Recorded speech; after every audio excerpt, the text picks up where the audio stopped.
NASA Ingenuity helicopter spots otherworldly wreckage on Mars.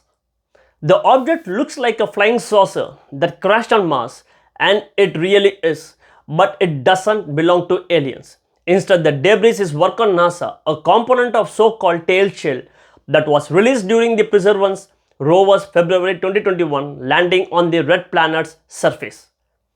After spending a year exploring the rocks of the crater where he landed, the explorer passed Perseverance near his landing site on his way to the river delta that once flowed along the western rim of the crater. The explorer's little robot companion, the Ingenuity helicopter, was steadily approaching. During its 26th flight last week, Ingenuity took 10 frames in 159 seconds in the air, spanning 1,181 feet. They show the rare shell or upper part of the landing pod that protects its durability and ingenuity as they plunge through the Martian atmosphere. A 70-foot wide parachute is still attached, which slows the vehicle's descent. The parachute and the rare shell separated from the rover at an altitude of 1.3 miles.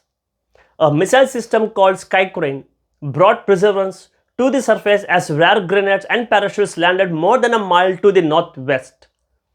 The rare shell, nearly 15 feet in diameter, hit the ground at about 78 miles per hour and was partially crushed.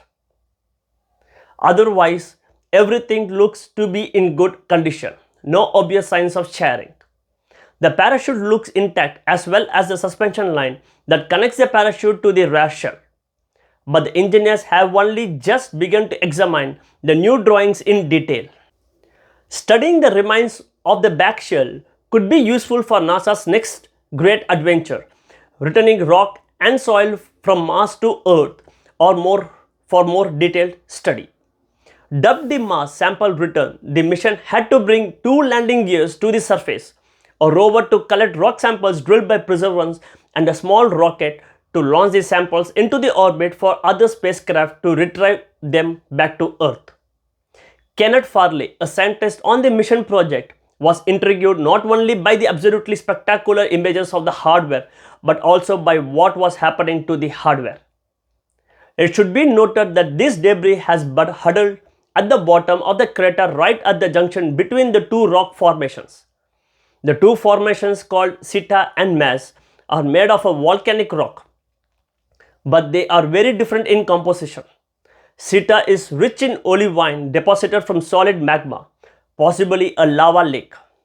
Mas, which is above and therefore likely younger, has a composition similar to that of the most basaltic lava flows, full of the minerals known by as cerosine and plagioclase, but with little or no olivine.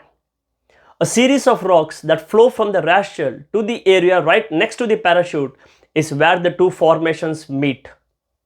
We wanted to know how these stones could be linked together, Farley said. Mission scientists were so fascinated by geology that Ingenuity took another step across the Sita and Mas dividing line on Sunday. Those photos will be sent back to Earth on Thursday. Endurance is also busy during its journey. On April 2, he took a series of photos of the tiny Martian moon Phobos passing in front of the sun, partially eclipsed by a potato-like object. Detailed measurements of Phobos' orbit reveal the internal structure of Mars. Thanks.